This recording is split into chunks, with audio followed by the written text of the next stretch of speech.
Once again, you already know what it is, and you already know where you have reached the number one collaborative podcast in professional wrestling today. This is Clash of the Podcast, also known as Clash of the By God podcast, man. Yo, to my immediate left is the one and only Conrad Cushman, representing everything pro wrestling. My name is Sean Hubbard, Hubbard Wrestling Weekly. That's it. Just a regular dude. As my phone goes off and gives me all kinds of trouble right when I'm about to go on the air. I don't know what's going on right now, but one thing I know is going on for sure is Clash of the Podcast. We're going to be talking about a lot of really interesting subjects tonight. Really been working hard all week with Conrad to get this show together because we got a lot of good stuff on the table for you guys. So get ready. We're about to lock in. Conrad, my brother, drop that thing.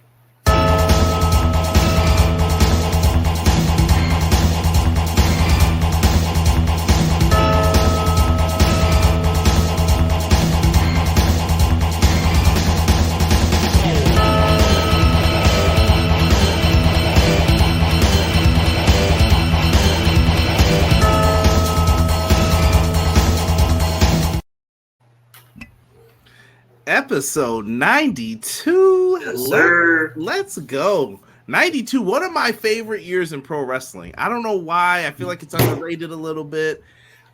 Get some flack probably because that's when people say the golden era was starting to take a downturn, but I still think there was some good stuff in there. I blame 93 more than 92. That was about, when you're going down on a roller coaster, but you just went over the hill, it's just beginning in the decline. That's what 1992 is.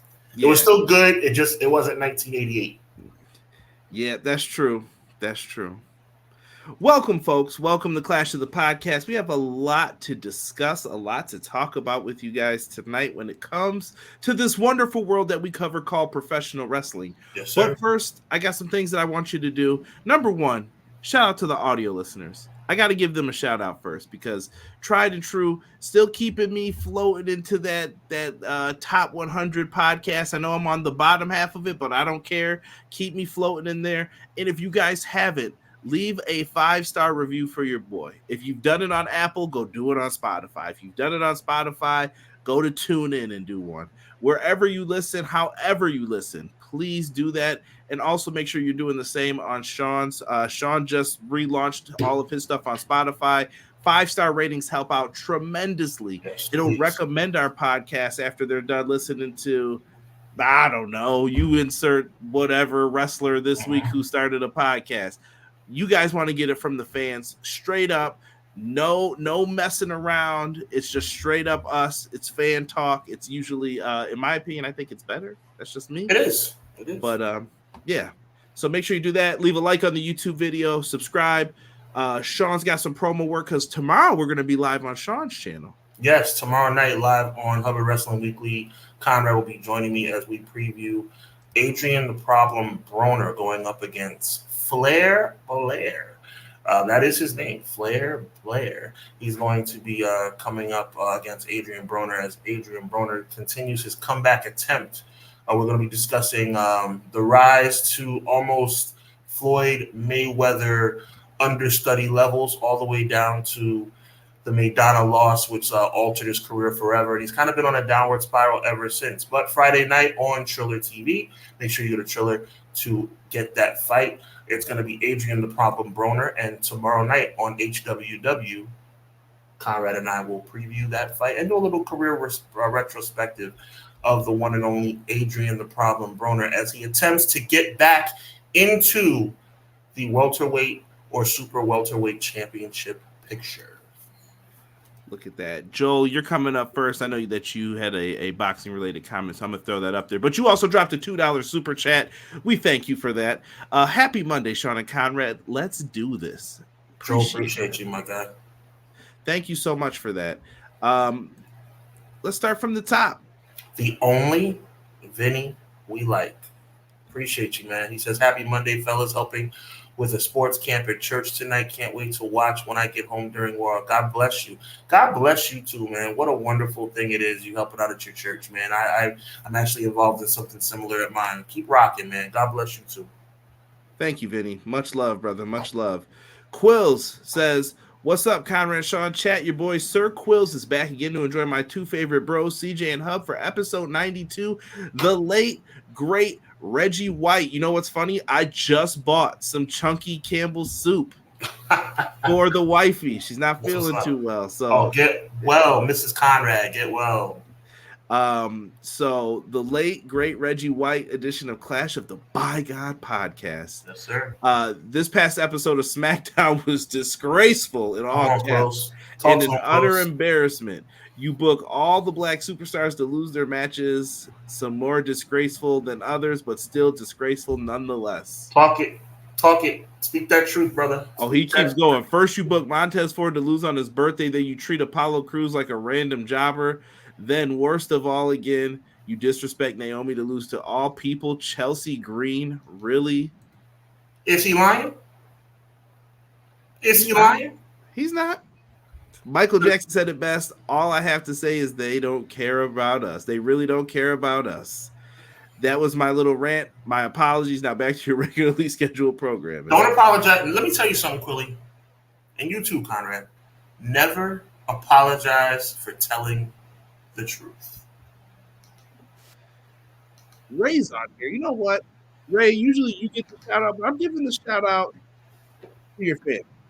Ray's family also listens to us, and they are big fans of the podcast. So you know what? To you, we're giving you the salute. Thank you so much for listening. I know there's some little ones listening, so we keep it PG a little bit on here. We get a little heated, but we try to keep it PG. I hope you guys are enjoying it. I hope your family's enjoying it. Thank you guys so much for that. And I'm going to let you read these up. Yeah, Ray Thompson, I must say, man, especially on Facebook, your family brings me so much joy. Seeing the pictures and seeing the posts, you obviously interact with me. Only Facebook page is my personal page. You can find me at Sean Hubbard. I done told him about it, y'all. Yes, he has told me. But Ray Thompson, your family brings me so much happiness just seeing you guys. What a blessing. Keep rocking, man.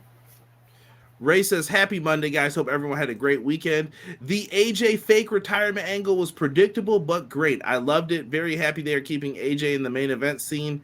I am pumped for Swerve and Ospreay, and the match will deliver, but it feels too soon. That is a topic for discussion tonight. Buddy.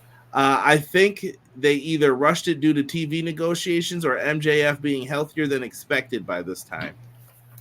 Could be. Pro Wrestling Shoots in the house. Jesse says, yo, what's good, Jesse? I don't know if you're still working or not, but shout out to you, brother. Appreciate you. XG Dub, same question. I don't know if you're out there still working, but appreciate you. Appreciate you with the hey, yo. BJ says, happy Monday, everyone. Excited to be here and chat with you on what I'm sure is going to be yet another amazing Clash episode. Hope everyone is doing well. Thank you, Beach. B-Jizzle. Anthony Slate says, what up, everyone? Appreciate you. Anthony Clean Slate. Clown says, afternoon, everyone. What's good, Clown? Appreciate you. DJ B Tazzy and the Party Animal says, what's going on, Party Peeps? One of the best podcasts in wrestling. I got to ask, who you got in the finals? I'm sure he's talking Stanley Cup, so who you got, Sean? Oh, listen, don't disrespect me now, bro. I'll be up on things, man. Look. Oh no, listen, I watch hockey, but we know what he's talking about. No, but you know what? Since you brought it up, let's have some fun with it. From what I understand, from my very limited hockey knowledge, because I only follow the Rangers, and I admit I only follow them during playoff time. I'm a basketball, baseball, and football guy. But I understand that the Florida Panthers are better than the Dallas Stars. So strictly because of my lack of knowledge, I'm going to say that the Dallas Stars should win, or should lose, I should say, the Stanley Cup. Florida should win it. But Dallas is going to win in basketball. I think Dallas is rolling right now, and I think that the old Boston Celtics are going to, once again, I have a feeling that Jason Tatum, as much as I like him, I have a feeling Jason Tatum doesn't know how to get it done. He's going to be one of those guys that just can't get it done. And it's going to really be driven home. If Boston's the better team. If Dallas wins this series, which I predict they will pull the upset, Jason Tatum better get ready because they are going to officially say that he cannot win the big one. I'm going to take the Florida Panthers for the win just because of my bias. I do not like the Dallas Stars because of what happened to Buffalo many, many years ago. Yes, foot was in the crease, and we don't forget. Also, I'm going to take Boston for the win. Right. I'm going to say Boston wins 4-2. That is the logical choice, brother. Well, no, I think Luka's their pride and joy. Okay. So I think he's going to get more of the favorable calls. Mm-hmm. It's just Kyrie's kind of a loose cannon a little bit, and I hope that they have a little bit of revenge on their mind against him since he left. Well, Kyrie's going to be very motivated. We'll see. It's going to be a good series. It's going to be a good series. There's only one thing that I care about. There's only one thing I care about, and it already came true. Indiana's at home. They got swept. They got humiliated like the dogs that they are. Like the rabid dogs that they are. And how ironic. I don't think we talked about this on this show because it happened last week or whatever. How ironic that Tyrese Halliburton has a strained hamstring that keeps him out of game 3 and 4. How ironic that injury. Oh, my God. Imagine that. Imagine injury playing a role in a basketball game. Wow. I'm so shocked. That is what we call karma, folks. Anthony. Meanwhile, my whole team was injured. Get out of here. Anthony Clean Slate says, "Let's go, the best podcast." I appreciate it. Mike Feezy. Mike from The Rock. Ayo, Wolfpack in the building. M. Leezy, Fo, Sheezy. Hello. Good evening. Hope you had a blessed weekend. And let's kick this month of June off with the best in our pro wrestling community. God bless you, M. Leezy, and thank you so much for the continued interaction and support online. We appreciate you, and it does not go unnoticed. Neither does McKinney. McKinney does not go unnoticed. He's a tough cookie, by God. He keeps trying to tell me that Jey Uso's not ready, but I respect his opinion, Conrad. McKinney says, "Yo, I'm here to chat, talk wrestle with the Fire live chat in the Fantastics of Podcast, Clash of the Podcast, and to let y'all know, you don't find a happy life, you make it." Ooh. Let go. I appreciate that. Loving that. That is also true. Man. Let me see here. Nightbot, don't forget to subscribe to Sean's channel. I want to put that out there. Yeah. People are saying Swerve is Strong should be good on Wednesday, even if there's discourse about it. Oh, I got something to say. Audio is bad, Conrad. Plug out and plug back in. Okay, hold on, y'all. I am going to step out. Let me know if it's me. Let me see. Hold on. It's just me, oops. I'm gonna leave and then come back in. Sean, take over on these. Where are we at? We're on Pro Wrestler Shoot. Audio is bad. Okie doke. Let's keep it rolling. Yo, so while Conrad is out for this brief moment, let's continue rolling with these comments. We appreciate you guys being here. And certainly going to keep rocking on as we discuss some really big things. I think Ray was bringing it up about AJ Styles and things of that nature. We're going to talk about that very shortly. But after PWS let us know about the audio feed. Oh, Conrad's back already. He says, again, the truth is told. And he said, you're getting some slight feed. Oh, thank you. So more information about the slight feedback on, I guess it was my end. Maybe it's me. I don't know. Let me see. I'm just checking. Test. Let me know if I'm still getting feedback. I apologize to anyone who's been listening for these 15 minutes so far. Let me see here. I'm just gonna try and get to everyone who hasn't been shouted out yet. Big shout out to Cray. He says the villain who will tell a lie is no longer the villain. He is now the hero. What's up, Clash? Hey. Positive vibes. Rob's in the house. Rob Celtics fan. He said Kyrie's the ops. I don't care. Y'all gonna see. Also, Edmonton is in the finals, not Punk A Dallas. Oh, I thought it was Dallas. I'm sorry, Rob. You got to forgive. Blame my head, man. I am not a hockey guy. I thought it was Dallas. I apologize. Well, we're still gonna root for. They beat Dallas. Is that what it was? Edmonton just beat Dallas. Okay, I believe so. Listen, but I'm still picking Florida to win. And Quills let us know Florida Panthers are playing Edmonton Oilers. Well, okay, listen. Guys. Okay, Quilly. Oh my God, y'all jumping on your boy. I made a mistake. No, that's all good. That's all good. Listen, I don't care who's in it. Florida Panthers. All right, okay, that's what we're going with. That was a friends team a long time ago in 4th grade. And if it was Dallas, I would still hate because I don't like Dallas. I don't like Dallas in basketball. I don't like Dallas in this. I don't like the Cowboys. All right. I want No Dallas doubt. to win in basketball, and I would have liked Dallas to win in hockey because I want all Dallas teams to flourish except the Cowboys. Right? Amrex, yeah. See, he knows his farm hockey leagues. Yes, I've been to a couple games up there in the Rock. Mavs Celtics honestly could go either way. Could go 7 games. Let's see here. You're all good now. Okay, thank you. Who y'all taking? Rick Ross or Sexy Red? Give me Ross. Give me Ricky Rose for the music, if that's what we're talking. Yo, Gabe, what's good? You can't tell what up, Gabe. You can't tell me HBK is not black. Shawn Michaels is black. You can't tell me You can't tell me nothing different, man.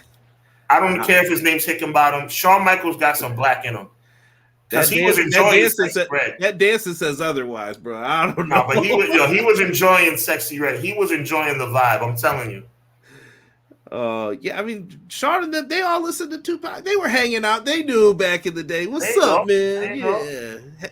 I thought Waltman and Hall were always the cool ones, honestly. Like I was like, well, Hall was even Nash was cool too. Nash was cool. I said and Nash too. They were the cool ones. Yeah, no doubt. Hunter, not so much. Yeah, I didn't think he was cool. He wasn't cool then, and he's not cool now. Oh, I'm sorry. What happened?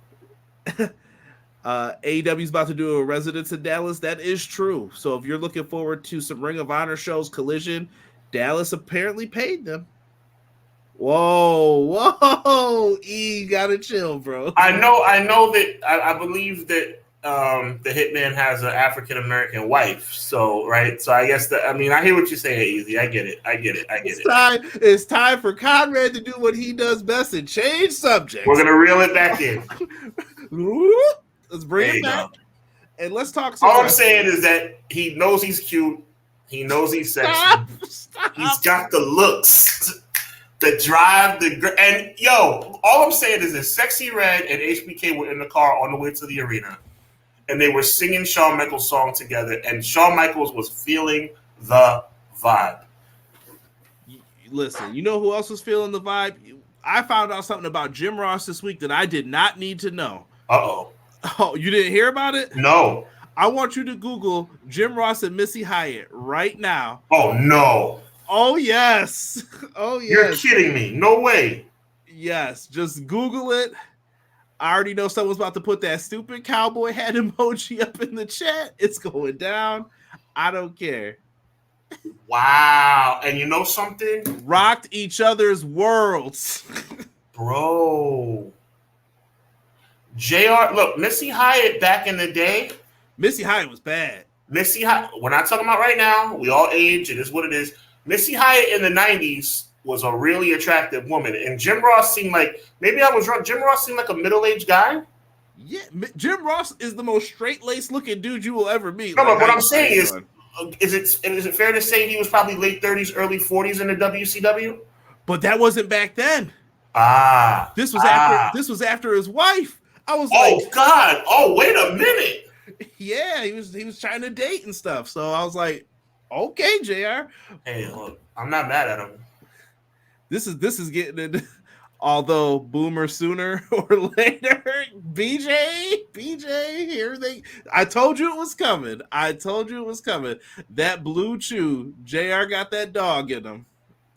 Get well, JR. I mean, look, I'm not mad at him, bro. Like, maybe they do it like that in Oklahoma. The Oklahoma was getting busy. That's all I can say. And I'm not talking about Jack Swagger. I'm saying. You never know. Maybe he ran through some things in his heyday in WWE, too. PJ said you dropped that news in here. I would have paid not to hear that. I'm just saying. Look, who knows? Maybe he was able to pull something else. Listen, I told Sean before this, I was on one. All right, you guys are gonna dictate how I'm gonna answer stuff tonight. That's all I'm gonna tell you guys. Let's get into this SmackDown episode, shall we? Sean, the powder blue suit. I guess this is gonna be the new one. AJ Styles came out. I'd rather go out there and make my announcement, Nick Aldis. I'd rather not talk about. I knew right then and there. I was like, here we go. AJ Styles is about to pull a fast one. And I was like, I'm here for it. And if you guys don't know what we're talking about, that jacket. God. I love it. That was one of the best moments in Monday Night Raw history in 2013. Sean, I wish that Mark Henry would have placed this anywhere but the time he placed it, though. Because I think he could have been the world champ after what he did there. Agreed. I think they would have gave him the title. I believe they would have gave him the title after that performance. The problem was we knew where we were going already at that point. Exactly. It was already the line. The writing was already on the wall. Yep. Yeah. Daniel Bryan was going to become the champion at SummerSlam. Yeah. Well, look, I know we're about to go on. I want to give you some real life, man. You know what I'm saying? We didn't talk about this in pre-production and throughout the week. I'm going to give you some serious commentary, okay? I just want to make sure you're aware of this, Conrad. The chat, I don't know. It's something that's probably going to blow your mind, honestly, but I got to keep it real with you, man. You know, AJ Styles doing what he did, a lot of people might think that was wrong. You know what I'm saying? Like, I'm just, you have Cody Rhodes come out there, and, we all know the Mark Henry history. It was kind of a repeat. But I just want to say from the bottom of my heart, for all those who support Cody and have shown themselves to be Cody guys, and, he's the world champion. He overcame at WrestleMania. He overcame his whole career, okay? So I just want to say from the bottom of my heart, and I really mean this, guys, Quills, Easy, Mike, everybody, BJ, M. Leezy, Fashizi, Vinny, Ray, I am so glad that miserable punk got exactly what he deserved. Cody Rhodes, I have never been so happy. I wish AJ Styles maimed Cody Rhodes. I have never been happier to see that miserable slime get destroyed by a man that can wrestle circles around him. Oh, did you think I was going to say AJ was wrong? Did you think I was going to say AJ took it too far? AJ didn't take it far enough. He should have ended that scumbag's career. He should have put him on the shelf for good. It meant, something, there's certain feelings in life when you wake up on Christmas morning and you see that toy you're looking for under the tree, or as an adult, you see your children's face when they see that toy under the tree, or when you wake up and it's a bright, sunny morning and the sun hits your face. I haven't been this happy about a beatdown in years. AJ gave that miserable, sniveling, baby-kissing, high-fiving champion exactly what he deserved. It made my heart sing. This is Thank you, AJ Styles. This is nasty work right now, Sean. I loved it. Yo, Matt Lopez said, don't trust people coming out with pastel jackets. Don't go to church on Easter. I'm telling you, you have a real hard time walking around trusting people. I loved it. Conrad, it made my heart sing. Oh, it was just like, you want to talk about church on Easter? It was just like God's hymns ringing out when I saw that punk get his behind whipped on national television. First of all, who the hell do you think you are, Cody Rhodes? Who do you think you are, coming out there trying to steal a spotlight? I know AJ called you out there. All you had to do was stand yourself in the corner, put your hand, but you got to raise his hand 5 times. I counted 5 times. You got to raise his hand. When did it start being about you, Cody Rhodes? Because it stopped being about AJ a long time ago. You always find a way to make it about you. You have been on this Cody Rhodes celebration tour for 2 months. And I am sick and tired of it. And AJ took matters into his own hands, and I loved it. McKinney just taught me something here. Mark Henry said he chose not to win because he was hurt and didn't want a burden that comes with the championship, so he made Cena more super in that match. Interesting. I did not know that. You know something, Conrad? I've come up with a word for Cody Rhodes. What is that word? He is so selfish.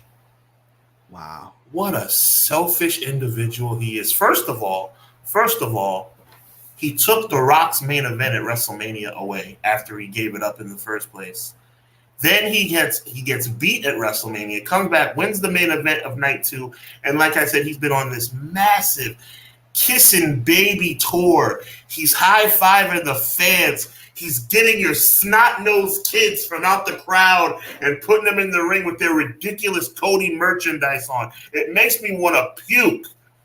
I am so sick of this guy coming out here kissing babies and rolling women down the aisle in a wheelchair and high-fiving senior citizens and giving everybody thumbs up. He's a disgrace. He's a disgrace. He makes me sick. He'll be your hero. He's worse than Lex Luger. He's worse than Lex Luger. He makes me sick. The Cody Express. Look at this. Very Cena-esque of Cody. Great segment. Always stealing somebody's spot. It wasn't about you, Cody. It wasn't about you. He can't celebrate. He used to be Stardust Ups. I'm sick and tired of it. I'm sick and tired of it. Deanna, come on, man. Listen, this guy needs to be taught a lesson. And I'm glad AJ Styles finally stood up and showed the world that this guy is nothing but a poser. And I am sick and tired of this clown getting segment. How long is the vacation tour, the celebration tour going to last, Conrad? You tell me, how long is the celebration tour going to last? He comes out with suits that are 2 sizes too small. He makes me sick. He makes me sick. Listen, I don't know, and we're not calling him no Cody Raheem Rhodes. Great. Byron, welcome. Deanna, welcome. And Prince Rockstar, welcome. I see you guys have all just popped in. I'm so happy. Both this year's Money in the Bank ladder matches will feature 7 people. Is that just announced? I guess so. Listen, if Ospreay was in WWE, take that title off Cody, he might. I want to know how many times are the Good Brothers gonna pop up and forgive AJ? How many times? That's what I want to know. Y'all got to put a beat down on this guy, or it's time for you guys to all just get together and finally do what you're gonna do here. But more images of what Sean was talking about. Look at the tears. It's sickening. It makes me sick. First of all, what are you wearing a vest for? You make me sick. You make me sick. What color is that, as a matter of fact? What color is that? I'd say a beige. You know what? It makes me sick. It makes me sick. Almond butter. They both look terrible, but AJ, I'll give AJ a pass. Cody Rhodes makes me sick. You know, I find it, for me, it's the brown shoes. It's the brown shoes that really upset me on AJ's outfit. Look at that suit. Both of them. Look at those suits. Good God Almighty. I mean, you guys are making millions of dollars, and that's the best you can come up with? Good God Almighty. That is pathetic. Listen, it's hard out here, man. Listen, let these guys rock in their suits, man. I'm going to say this about the segment. I'm not upset with this segment. If this is what it's going to take to get him back in the mix, I guess, for the world title, I've said it. SmackDown, whomever is booking this, let's just say, maybe it's not Hunter, maybe it's someone else, but whoever made that brand for SmackDown, they did Cody a disservice, in my opinion. A bad disservice. There is not a lot of people for him to work with. I don't know what's going to happen after this summer. You better hope Rocker Roman's back by that point. You better hope someone's around and sticking around. And I saw people saying sarcasm about the Tribal Chief. Isn't it funny, Sean, that now people are cheering for the Tribal Chief to come back? Don't get me started, Conrad. Roman Reigns. Roman Reigns. Roman Reigns.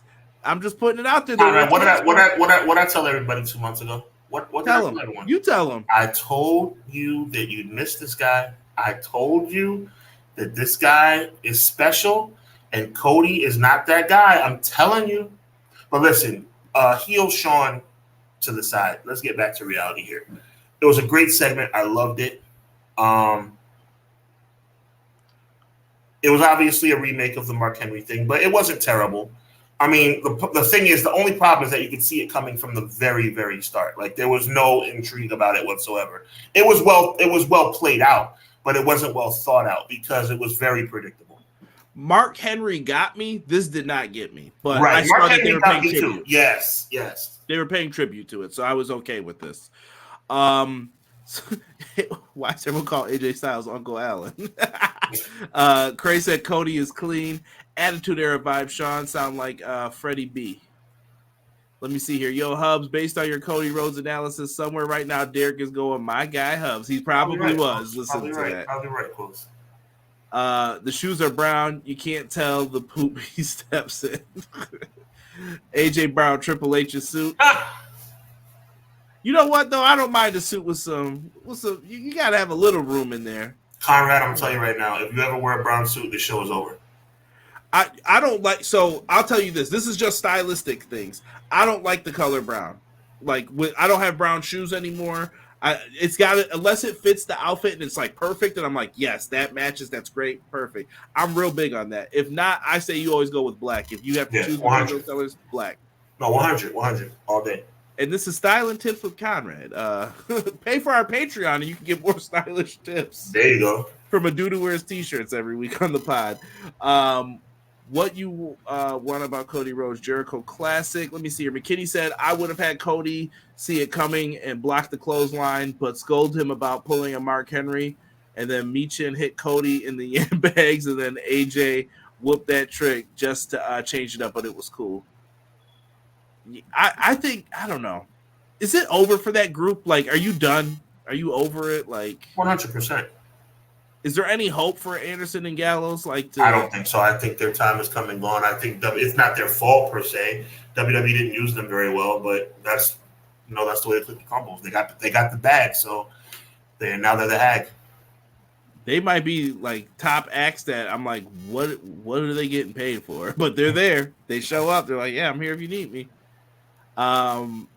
Hubs the Heenan to Cody's Hogan. I'll take that. Rest in peace to the legend. But it turned out Bobby Heenan was right all along about Hogan, right? He was right all along.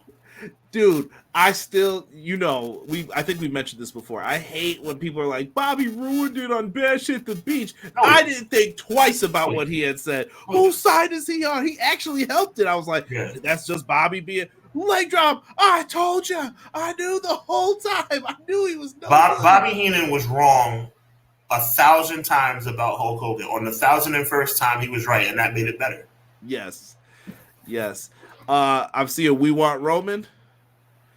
I mean, we all want Roman, and Quilly, Conrad, everybody. I keep telling y'all, Cody is not him, bro.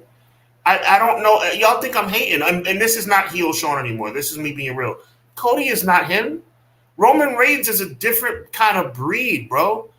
Roman Reigns is that dude. He has some X factors that Cody Rhodes is. Dare I say it, bro? Dare I say it? Cody Rhodes is corny. I don't want to say that. No, come on, man. Cody Rhodes has some essence of corn. Don't all baby faces though? Do me a favor. Do you smell that? Just smell. Smells a little corny. A little corny at times. Like it's in that ballpark. He's cool. He has his cool moments. But I'm being dead serious. Like I said, no heel Sean. This is me being 100% real. A little corny. I don't know. So, what do you want to talk about? That's his catchphrase, no problem. And then you stand in the ring and they cheer for you, and they say, whoa. And then he says, well, I'm a fighting champion. I mean, it's like, come on, a little corny. Maybe he should think about a heel turn. Nah, don't say that. Remember, that's what they suggested in AEW. He wasn't feeling that. Well, maybe that's his problem. Maybe he needs to think about doing some things outside the box because I'm telling you, yes, all the fans cheer. Yeah, you know what? It's the same thing like Cena. All the girls and babies love him, and the men. You don't hear that smattering of boos? Yo, Quills is a fool. I like that. Oh, Quilly, that's a good one. Essence of Corn, the next premium live event. Essence of Corn. Essence of Corn live on the Peacock. Is Sweet Saudi Money 14 following up? No, I'm serious, man. I mean, and this next AJ Styles match, I'm sure it's going to take place in at Clash of the Castle. I'm sure a lot of people are going to be cheering for AJ Styles.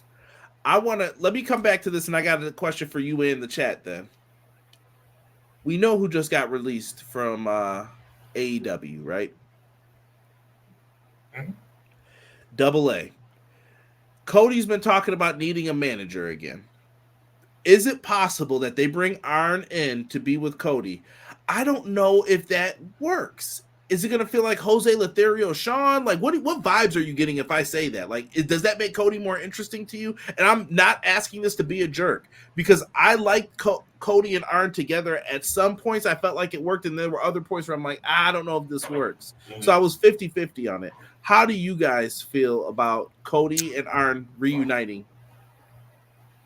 I think I'm going to sound like I'm being extreme, because he is, in my opinion, top 5 over guys in the company right now. But I think to hold on to that, he's going to need to make a change. Maybe a manager would be good, because honestly, is he that great of a talker? I mean, think about a classic Cody Rhodes promo. You tell me a classic Cody Rhodes promo. Don't worry, I'll wait. I've got one that I love. Is that right? Which one is it?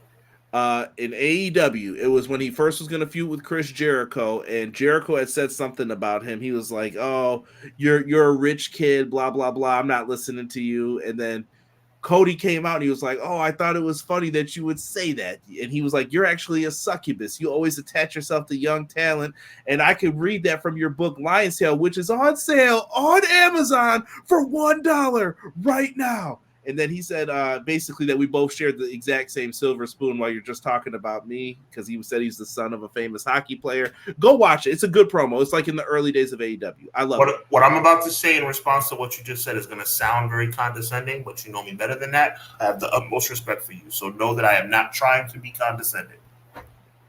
How long has he been in WWE? 2 years, 3 years. And you just referenced the AEW promo.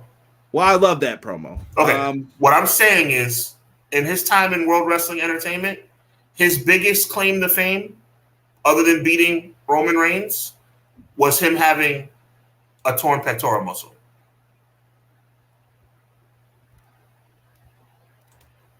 Well, I mean, he did have the feud with The Rock. I personally did a feud with The Rock.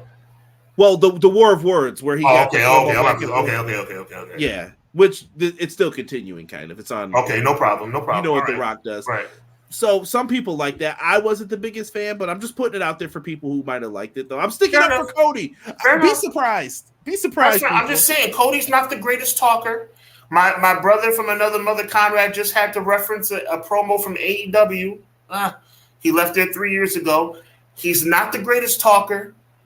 He's not the greatest when it comes to, like, I mean, the entrance is awesome, but it's like Cody, to me, he's not Roman Reigns. He's not, and he doesn't need to be Roman Reigns. But I'm just saying, the reason why the fans are clamoring for Roman Reigns is because they see there's a need. Cody Rhodes is not getting it done, in my opinion. I mean, maybe it'll get better when The Rock and Roman come back. I'm hoping.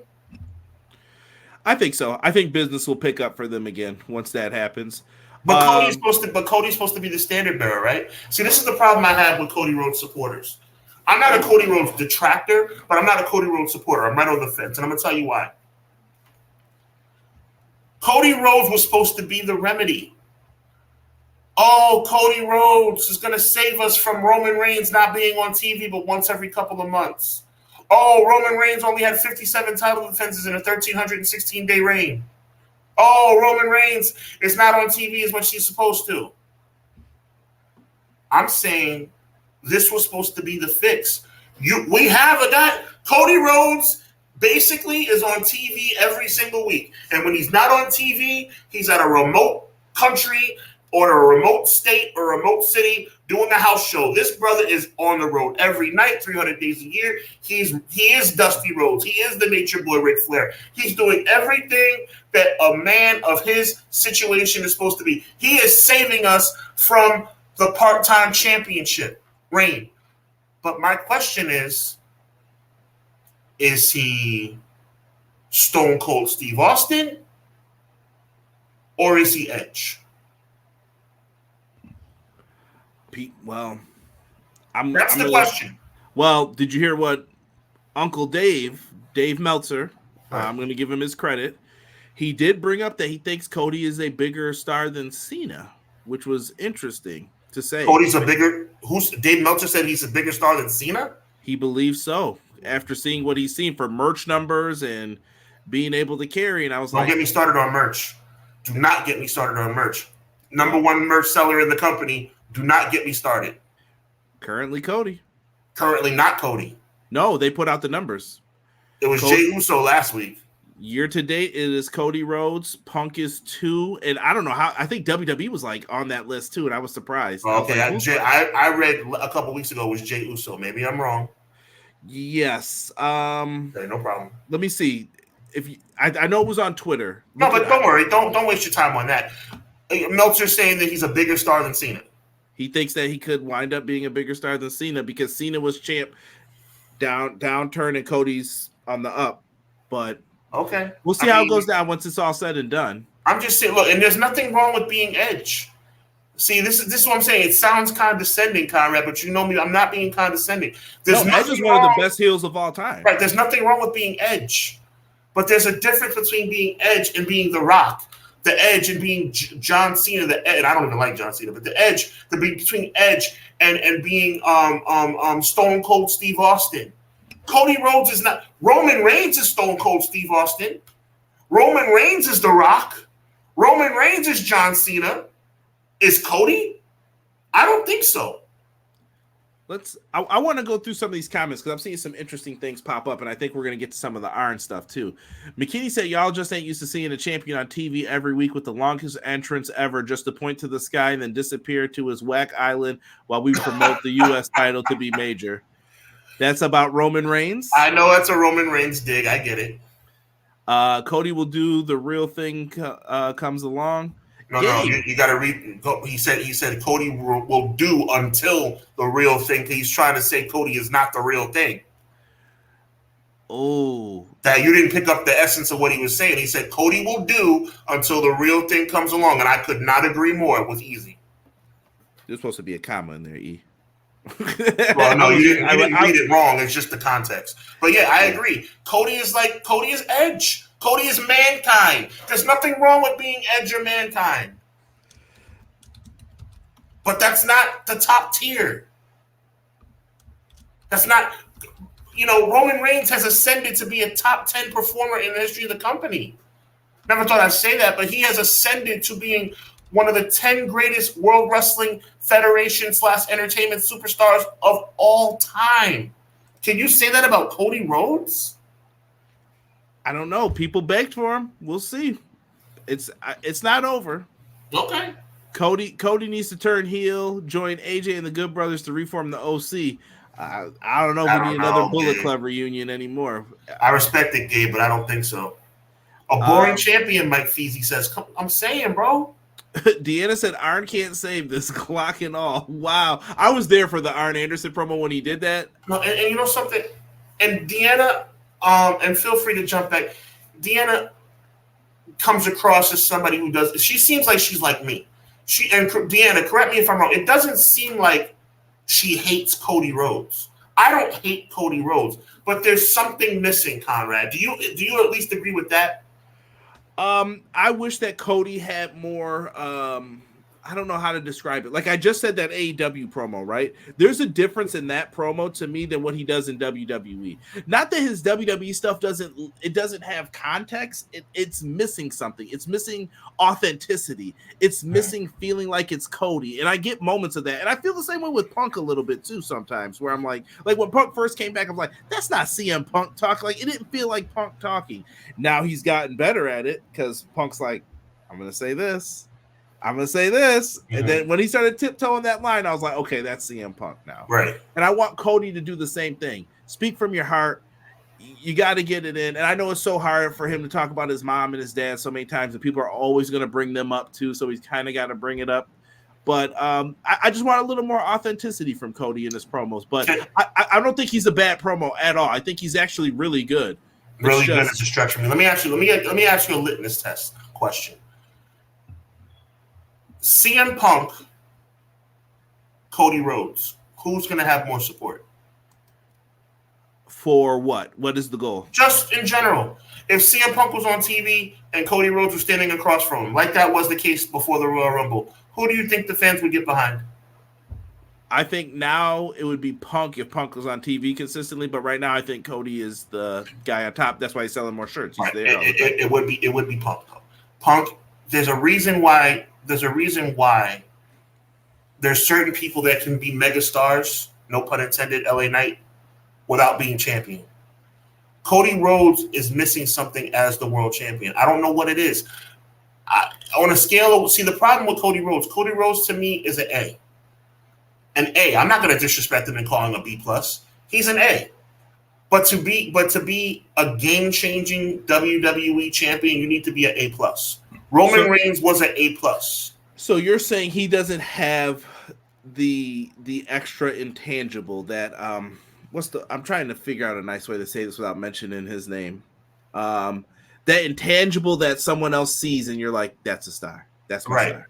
Right. That's the star. And more importantly than that, when Cody Rhodes music hits, I don't hold my breath. I don't get it. Like there's no excitement. Like it's okay. Cody's coming out. When Roman Reigns came out, it was special. And you know what? This is gonna sound really like I'm being a homer.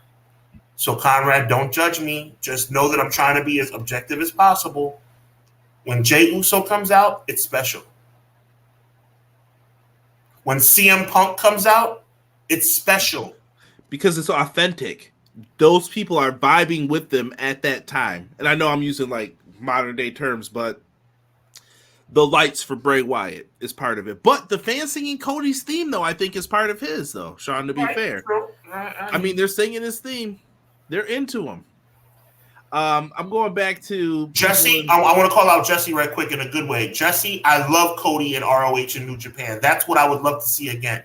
Just for the record, I love Ring of Honor Cody Rhodes. Cody Rhodes with the ring. When he said, I'm getting rid of the belt, and I'm going to have the Ring of Honor. Cody Rhodes was pure gold in Ring of Honor. Do not get it twisted. Let me see here. So McKinney is saying no for Arn. No disrespect, off his balance. Plus, Arn wants to spend time with his son Brock, but he's definitely a no. Doesn't need him. I don't know why Cody was teasing a manager then if it's not going to be Arn, unless they have someone else in mind. I'm all for Arn, but only if he. Y'all gotta chill. Y'all gotta chill with that. I think Joel was in agreement about Arn. My favorite promo, BJ said, is also from AEW. That being said, my least favorite promo is also from AEW, and that a go-go for you. That is true. I did not like that as well. They should call AJ Aunt Allen with that that hairdo. Best for business. Cody just tore into Logan Paul when he called him a tourist and said that he was going to let him know where he fits in the pecking order. Fire. Deanna said, Hubbs, are you saying Cody needs a stronger leading man? What does the manager help? I guess Deanna's asking you. Manager might help. Imagine, this is just me throwing it out here because that's the first thing that popped in my head. Imagine Paul Heyman with Cody Rhodes. You think that would emphasize it more? Oh, unbelievable.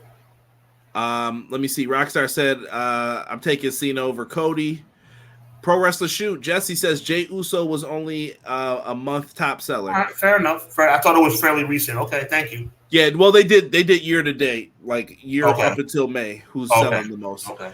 Cody, and I think Jey Uso's still in the top 10, if I'm not mistaken. Okay. Someone correct me if I'm wrong. If you know the 10. Cody doesn't have the perfect villain yet. That's what's wrong. No. Cody does have the perfect villain. You know what the problem is? He ain't there. He's not here. Right. Yeah, that's what the problem is. This is Batman going up against the putties. I don't know. Clayface. Like, that's what you got to deal with right now. Let me see here. If Cody starts doing Make-A-Wish, they won't be able to turn him heel. The kids love Cody, but we'll see. Nobody will ever be the Rock or Stone Cold. Roman Reigns ain't one of them. I Roman think Reigns is not on the level of Stone Cold Steve Austin and The Rock as far as popularity. The answer is no, but he's in the ballpark. They wanted to see him get beat pretty bad, Jesse, in my opinion, too. I'm sticking up for both of them right now in these situations. Let me see here. Cena was heel first. I told E to get me hooked on phonics, not hooked on phonics. Pro Wrestling Shoe says, are we going to pretend that WWE didn't have the biggest dip in viewership in history during the Roman era until he became tribal chief? We got to put an asterisk. That's an unfit. Oh, well, Jesse. Wait. Sean, I'm putting an asterisk next to this, and it's the same thing I'm going to say with Shawn Michaels. Shawn Michaels didn't draw as champion. No, Shawn Michaels told Vince McMahon what to do. He just didn't do it until it was towards the end of his title reign, finally. He told you what to do. He said, no, you need to make this more lifelike. This needs to be more us. And then he finally listened, Attitude Era starts, but Shawn's on the way out. And that's why I always say, yes, Shawn didn't draw as champ, but he was going up against the NWO, and they were like, yeah, we're going to have all these playful gimmicks still. And they were trying to figure it out, basically, is where they were in 96. With this, Roman Reigns was also the champion during the pandemic. Like, right. That's rough. That's a rough time to be champion. I mean, maybe that helped him keep the title longer. I don't know. The biggest dip in viewership history. He could be right, though. Well, no, he's talking about, and he's right about the Roman era, the Big Dog era, which, by the way, you're the only person, Conrad, that liked the Big Dog. But what? It's my yard now. Oh, when he hit Taker with that was good, man. That was the only good one.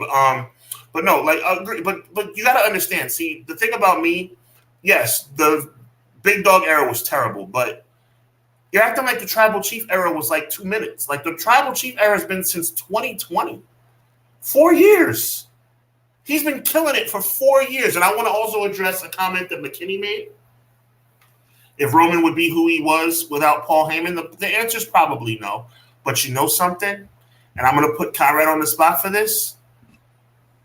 I can name a couple of Roman Reigns promos in the last 4 years that could have turned some heads. The Brock Lesnar promo before 38. The Cody promo before 39. The Cody promo before 40. Roman has been on the microphone and done some damage. So no, everybody's a better wrestler with Paul Heyman in their corner. But let's not act like my guy Derek. Let's not act like Roman Reigns is not good on the microphone when he wants to be. Yeah, so I know everyone, when I just brought up Roman Reigns promos, you know what everyone would love to bring up, suffering succotash. But I knew Roman was good, though. I knew Roman was good. I was like, dude, you have to let him talk. Who talks like that? Who says that? I mean, in your everyday casual talk, who says suffering succotash? Nobody. Sylvester the Cat's the only person I've ever known who said that. Please don't get me in trouble, Looney Tunes. But that's it, bro. No one talks like that. No one says that stuff. Like, come on, bro. That's bad. And I don't think Cody's a bad promo either, Jesse. I agree with you on that. I think Cody cut some really, really good promos. Cody made me want to see him win the championship after he cut that promo. I'm going back. I'm just trying to catch up with what people are saying here. Where are we here? Here we go. I honestly think he just doesn't hit with you, Hub. It's clear you ain't feeling him, but you are in such a small amount of fans that ain't feeling him, though. Jess, I respect Cody Rhodes. I just don't think he's this savior. They really put him in. Correct me if I'm wrong. They put this guy in a position where he's going to save us from Roman Reigns. Do we really need to be saved from Roman Reigns? This is not Brock Lesnar 2018. It's different. I think people were trying to knight someone to take over around the time he came in at 38. So this is what I was thinking. Roman had mowed through half or more of the company by that point, right? Would you say? Right. There was Jeff Hardy was gone. That was another person for him to beat. Randy Orton was gone. You were looking for, is Riddle the answer? No. Could it maybe Sami Zayn? Like, we were looking for someone. Then when Cody debuted that night, it was like, it's him. He's the one. He's the one, not Seth. Seth gets beat 3 times and then he's out of your mind, even though he never technically lost to Roman. It was like, he's the one. And there we go. They put him in that spot. You kept people in wrestling like to think, who am I going to book to beat this guy? Right? As a fan, I'm sure we all wondered the same thing. Who would you have booked to beat Roman Reigns by that point? Go back to WrestleMania 38. It's Roman and Brock main event, and you probably think Roman's going over, right? That's why I was picking to win that night. No question. Yeah, but let's say that night someone came up to you and they said, "Who are you booking to beat Roman Reigns?" I would have had Seth Rollins beat Roman Reigns. I've told you that before. Okay. Yeah. See, Cody would have been in the conversation once I saw that debut. I was like, they're feeling him. They're going to like him a lot. And if you just kept watching the temperature check on it, it worked. It worked. It wasn't a bad move at all, I thought, for business. Cody Rhodes' character is boring. He's not edgy. Woo. I'm not. There's more people that feel this way than just me. Thanks, Mike. I'm telling you, bro. Like, Guy will again appreciate. He says, what up, everybody? Good to see the best in the business. Clash of the podcast. God bless, Guy. We appreciate you. I'm just saying, man. Like, there's something. Easy says New Japan Cody with Brandy heel was the big. Really was, bro. Thank you, Easy. Like, give me heel Cody Rhodes. It's pure gold, man. I'm so tired of him kissing babies every week. Literally kissing babies, Conrad. When does that get old?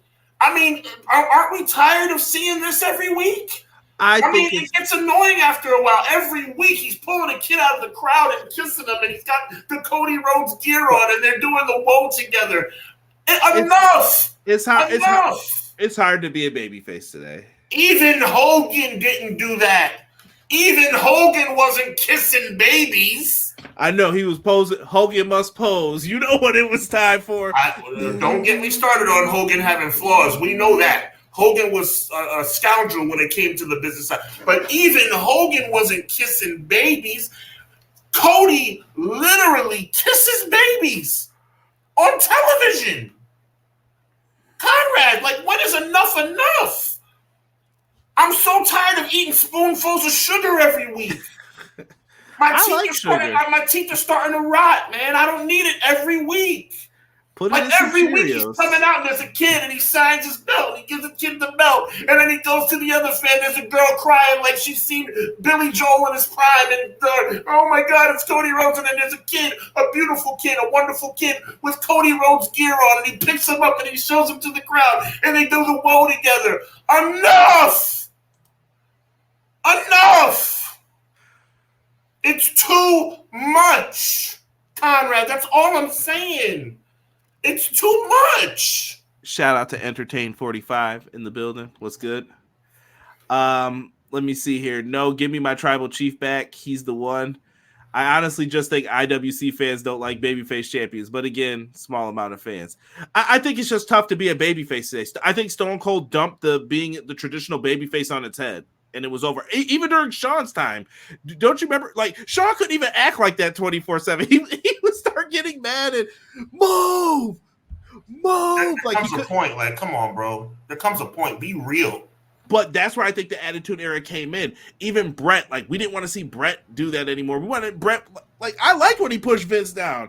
Like, get out of here asking me these dumb questions right now. Frustrated ain't the word for it while they're taking down the cage. You know what I mean? Fans are fickle. That ain't a lie, E. That ain't a lie. It's enough, man. Enough is enough, bro. Like, give me, Brett used to give out, so see, that's easy once again, picking for straws.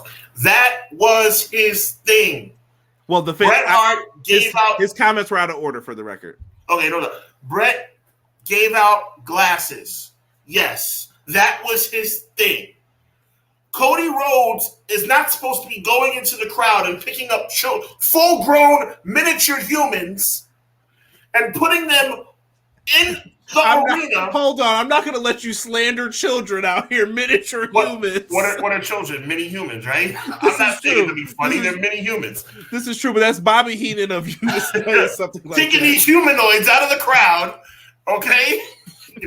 and you know, these little snotty-nosed kids with their freaking ridiculous Cody Rhodes getup, and they do the woe together, and then he gives them his weight belt. Give me a freaking break. It's ridiculous. Like I said Billy Joel because I just saw a Billy Joel documentary the other day. People crying like it's Elvis Presley, like it's Michael Jackson. Give me a break.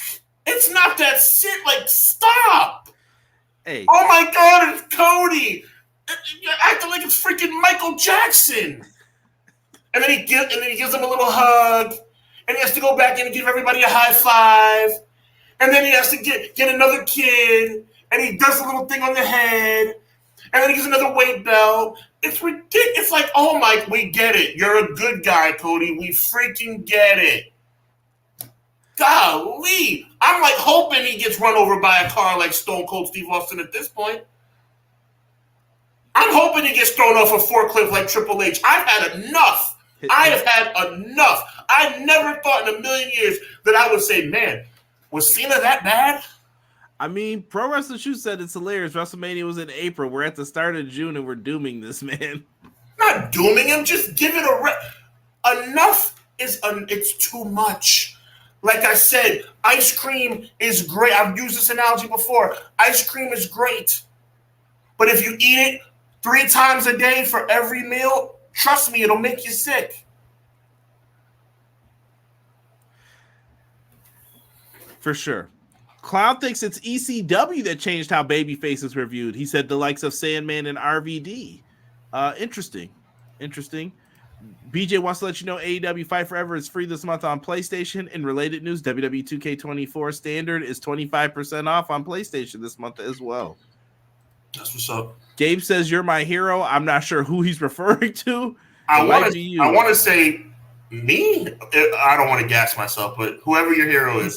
He said, Sean Hubbard, you better eat your Wheaties. Hubs calling Cody a pencil neck. I really am. Rest in peace, Classy Freddie Blassie. Here we go. Derek saying what up to everybody. What up, my guy Derek. I'm going to move on from the Cody thing. Let's move on. We'll see what happens with Cody. I think Cody's going to be doing just fine. And I'm sorry, early spoiler prediction. AJ ain't it. She absolutely not. Just had to let you know. Really quick, I did want to touch on these things. Sexy Red did appear on NXT and drove up some numbers, but I did want to talk about what happened here. Jordynne Grace came out. Jordynne Grace from the Royal Rumble. Yeah, she's got the Knockouts Championship here for TNA Wrestling. And apparently she's got a match coming up here. NXT Battleground Las Vegas. Sunday, June 9th, 8 Eastern, live on Peacock in the US and WWE Network elsewhere. So she's got herself a match. I don't know if they're gonna pull it. I wouldn't be afraid to. I would do it. I would do it. Have her lose the title back. I would do it. Do it. Have her lose that against all odds. Then have Roxanne or someone else go and challenge her. Why not? I love it. Yep. You're there. Good for her. By the way, that sounds like a good idea. So you know what that means. And see, I'm being polite tonight. I'm giving Jordynne Grace the pass, but Ethan Page also showed up to attack Trick Williams. Everybody was shocked. They knew who he was. Where is my video package? I'm done with it for tonight. I'm just saying, who is this guy? I don't know who he is. Nobody said that, huh? Ethan Page getting an opportunity, though, in NXT is a great thing to see. I think Ethan Page was a tremendous talent. He didn't get used to the best of his abilities, but I also thought that he was in a crowded pond in AEW at the time. So hard to get noticed, hard to get seen. You're in NXT. Make a splash. Do what you're going to do. I don't know. What do you think of both of these folks? Because I don't think that we're going to see Jordynne Grace get signed. Apparently, she's under a long-term deal with TNA. Unless they let Triple H buy her out. And by the way, for those who didn't know, I sent this to Matt Lopez the other day. WWE cannot buy another company for, I believe, 5 years since the merger with TKO. They signed a document saying that. I just want to say WWE knows exactly what it's doing, and I'm not saying that to be complimentary. There's a reason why Jordynne Grace. I'm going to word it this way so it can have some better context.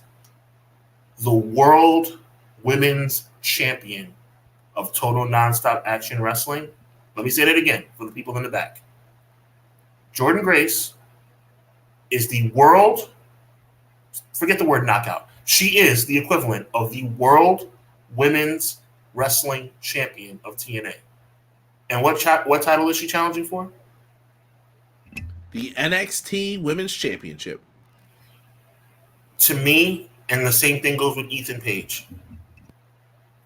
It's a cool thing. It's like a mini invasion. That's cool. Mini forbidden door. That's cool. But you see what WWE is doing. WWE is bringing in these stars that are on top of their game elsewhere and putting them in their minor leagues. That's a dig. I know I be reaching here, but if it, especially, maybe not with Ethan Page, right? I don't want to take it too far, but to your point, Conrad, about Jordan Grace probably not being signed by WWE, which you're probably right about, wouldn't it be more, quote unquote, no pun intended, impactful if she debuted on Raw or SmackDown and challenged one of those champions? That would definitely be a little bit more oomph to it. But instead, well, Jordan Grace, we brought her in, but you know what? She's going to go head on hand with our, no disrespect to NXT. There was a time NXT was my favorite brand about a million years ago. But let's call a spade a spade. We're going to bring in Jordan Grace to go champion versus champion against our minor leaguers. What does that say about how they feel about Jordan Grace? That's a tough thing to say. Out of everyone who's come over from AEW, just think outside the box, brother. No, I'm looking at everybody who's come over. So let's say you were in AEW, you've come back to WWE. Who has been treated the best? I'd say Cody's number one. Absolutely. Number two is Punk. That too, yes. Who's after that though? It's not many. I mean, everybody. I don't know. It's hard to name. There's a lot of people who left and came back, but I don't. Cody and CM Punk are the only ones who I feel like were prominently used. I mean, let's look at some of the other names real quick. Andrade, NXT. No, he went straight to Raw. He got up on there, but yeah, how many matches has he had? This Not was his many. big re-debut, was the Apollo Crews match. No. Where's Dragon Lee been? We haven't even seen him used. Touché. Nathan Frazier is on NXT. Lexus King, I saw that he got beat by someone. I'm like, who did he lose to? Exactly. Twice in a row. And I was like, okay. And maybe that's a storyline. Like I said, someone fill me in if I don't know. I'm just curious to see what they end up doing with these folks. And I think Jordan Grace would be someone who enhances their division. Like, that's someone who I would be like, I want them now, like, as soon as possible. We'll have to see, because TNA is getting rid of executives, Sean. I don't know what they're doing. I don't know what the plan is. It doesn't look good, though. Let me see here. WWE are geniuses when they came up with everything. The sarcasm. Also, Paige says he hasn't signed anywhere yet. Maybe he's an Impact Invader too. I don't know. BJ, I like the logic, but to me, if I had to put dollars on the line, I would say that he's probably signed to WWE. I think he's fronting about that. Yeah. There's no way you show up on WWE television with no contract, unless Triple H is really that trustworthy. Right. Lots of contracts are coming up too, though. I mean, we just saw Becky Lynch, Chad Gable's rumored. I think I just saw like Angel Garza is another one that's coming up. NXT was great last week. Don't watch it like I used to. Same here, Joel. Same here. Jordan Grace contract is up next year in 2025. That's long-term in TNA. I'm sorry. I should say that too. Mm-hmm. I can see her at WWE. She just fits. I'd let her win and then Julia win it at the TNA pay-per-view, then let her come in as NXT champ. Interesting. I'm not sure. I just thought I'd point that out. That's one thing I can get behind AEW. They don't do that. I'm not sure what you're referring to there, Jess. Let me know. I'd love to see Jordan Grace have them do mini. What they're calling it? What, the Prohibited Portal? Hilarious, I guess, to some.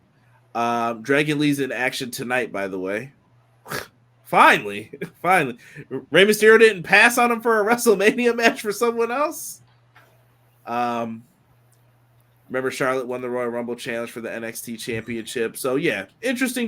I just had to bring those up for interest and points of that. Speaking of Raw tonight, Sean, you probably didn't see this as Raw ended last week, but the lip lock heard around the world. This went on. I missed this. I didn't. Lip lock wasn't heard around the corner. Liv kissing Dominic here. This is kind of our little overview of Judgment Day at the moment, but what's going on here? So Liv Morgan became the champ because of errant run by Braun Strowman. Braun Strowman ran for 3 hours last week. Somebody wrote this. I have to laugh at this. Please, CM Punk, come back. I need you immediately. This is what I'm talking. See, don't get me started, bro.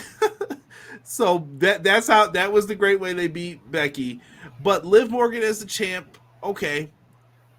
Her and Dominic kind of got a thing going on here. I mean, it's pretty obvious, right? That this is the plan.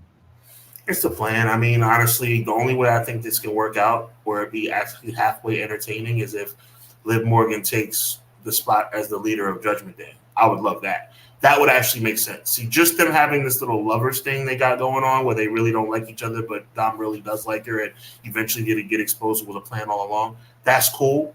But what make it dope is if Liv takes Rhea's spot in Judgment Day. That would make it dope. Do you think so? You think the originals are getting kicked out? Then is where this is leading to. Priest is out. I think Priest and Rhea are getting replaced. Yes. Okay. Interesting thoughts. And then they're going to keep, and Dominic stays with them. Dominic, to me, it should be Dominic. I'm going to say JD. He needs to improve, but I'm going to say Dominic, JD, Finn, and Liv Morgan. Okay. And this puts Priest out. And we found out Priest is going to have his match with Drew McIntyre Clash at the Castle. 50-50 on that match as well. I don't know who's going to win. I know they just announced Piper Niven versus Bayley. Nice. Give your thoughts, Sean. Please, no, feel free. That's what I'm talking about, bro. Are you kidding? This isn't.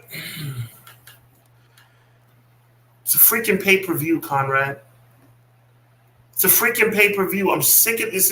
This is unacceptable, man. This is unacceptable. This is a pay-per-view.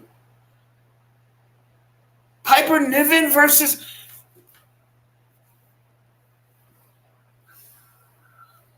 this is what I'm talking. Like it's not. I like Piper Niven back in the day, bro.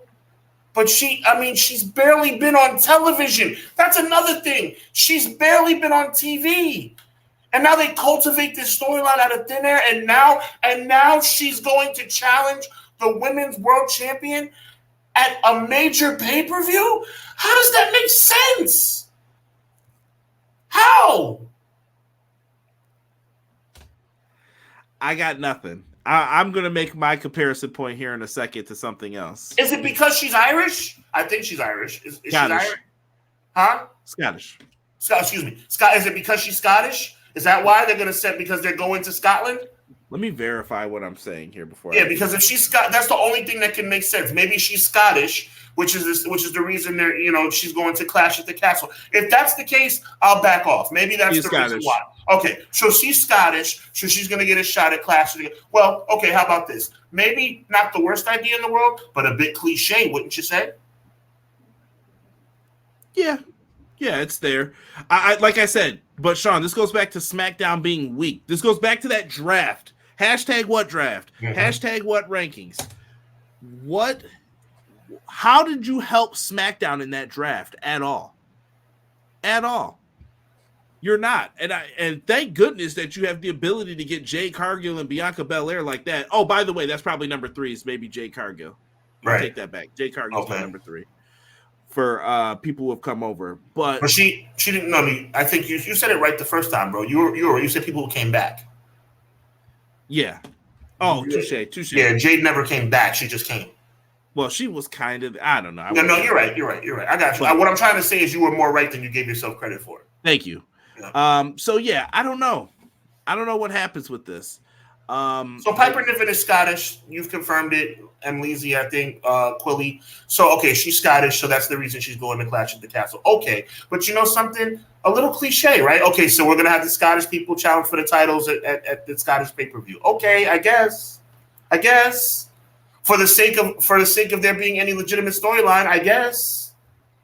Braun was doing cardio. That was ridiculous, Guy Will Gamble. 3 hours of watching him run through the damn hallways like a freaking moron. Yeah, I'm actually waiting for Judgment Day to cut his hair. It's got to happen, right? Like someone. I think that's on the horizon. Yeah. More Judgment Day malpractice. Matt Lopez says the Liv and Dom thing is 100% going to lead to more divide in the Judgment Day with Dom turning on Rhea. Jade with Grace, yeah. What do I always say? Welcome to WWE, the epitome of incompetence. It really is. It really. I mean, think about this, Conrad. Let's just have a conversation. We're in the WWE creative offices, right? All right, pal. Well, no, let me not do. No, not pal anymore. It's so. What are we gonna do? We got Clash of the Castle coming up. What's the best? Well, you know what we can do? What we can do is. Bruce Pritchard. What we can do is we can sit up here and say, okay, listen, well, we're going to Scotland, right? So let's go to Scotland. And what we can do, right? Well, slow down, Bruce. Let's make it make sense. Okay, I'm going to slow down for you, Triple H. So here's what we can do. It's a pay-per-view coming up in Scotland, right? So what we can do is we can have both champions, right? We can have both champions challenge the champions, and they're both Scottish, right? So that'll get over, right? It'll be really, really good, right? It'll be like Scottish people challenging for championships in Scotland, right? Brilliant, right? Well, sounds brilliant. Let's get Pipe. Well, who do we have Scottish on the roster that we can have challenge for the world title? Oh, well, Drew McIntyre. That makes sense. Okay, well, Drew McIntyre makes sense. That's true. That makes sense. We can have Drew McIntyre challenge for the title. Because at least he's a championship contender. But what do we have on the women's side? Oh, I don't know. Maybe I don't know. I know who's Scottish. Piper Niven's Scottish. All right, yeah. How many weeks do we have to the pay-per-view? 3 weeks. Let's put her in. Let's have her attack Bayley for no reason. And now she's the challenger for the title. Give me a break. Now, hold on here. Give me a freaking break. That's exactly how it went down, by the way.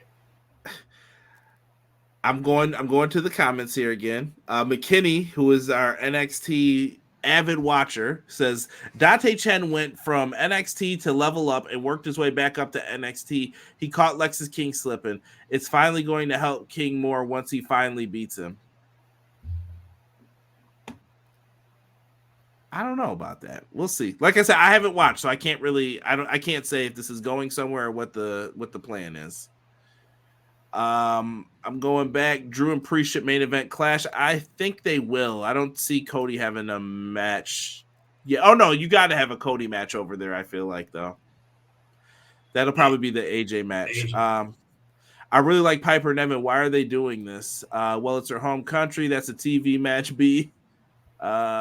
People complain about AEW giving away pay-per-view matches on TV. I'm gonna get to that in 1 second. Yeah, a lot of people are agreeing with you.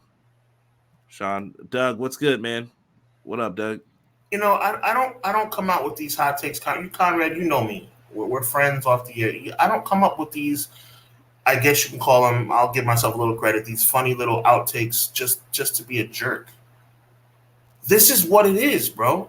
I mean, I want the chat I appreciate the fact y'all found this funny. I mean, I did try to make it funny, but I'm being serious though. Like, they're putting people in championship matches because of their ethnicity, bro.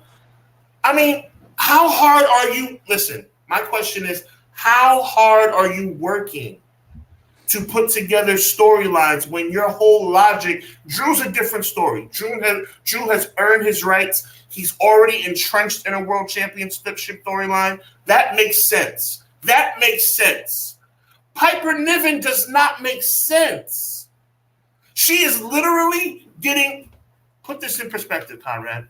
Look at me. Look directly at me, Conrad. I am. This woman is getting, my guy, this woman is getting a shot at the #1 women's championship in all of wrestling because of where she comes from. Well, I'm not going to fault that completely either. I know it's probably a trope in pro wrestling to do something like that, but this is also the company where they've embarrassed you in front of your hometown for years. See Jim Ross in the Attitude. I mean, that's true. You're saying Piper Niven's going to lose. Of course she's going to lose. No, but not even that. I'm saying that it's smart sometimes to get people behind somebody, like a little bit. Like, they'll be more into the match, like, that's one of our people. Let's go. But there's a problem with that, Conrad. The problem is this, my brother. Zelina Vega got her shot at Backlash last year, right? Right. What has she done since? If you're going to utilize her being Scottish, I'm talking about Niven again, What is she still going to be in the championship picture by the end of the summer? No. Like I said, I think we've already said it. I think Nia Jax is a high likely candidate to take that championship from Bayley. And you know what? That's who we should feel sorry for in all of this. That's why I kept McKinney's comment up here. That last line. And Bayley hasn't done anything major since. That's not Bayley's fault. It's not. Yeah, that's a good point from McKinney, and your response is correct too. They haven't done anything with her. Yeah, let's go. Hubs talking to Bruce Pritchard voice. That I was laughing a little bit. I had to mute my mic because I was like, that does kind of sound like him a little bit. Oh, I know how to do Bruce Pritchard's voice. Like I grew up on Brother Love, man. I know how that brother sounds. Matt brings up Alba Fire is Scottish too. Just saying, if they wanted her and Isla Dawn to challenge for the women's tag titles, I called it. Wouldn't be outside the realm of possibility.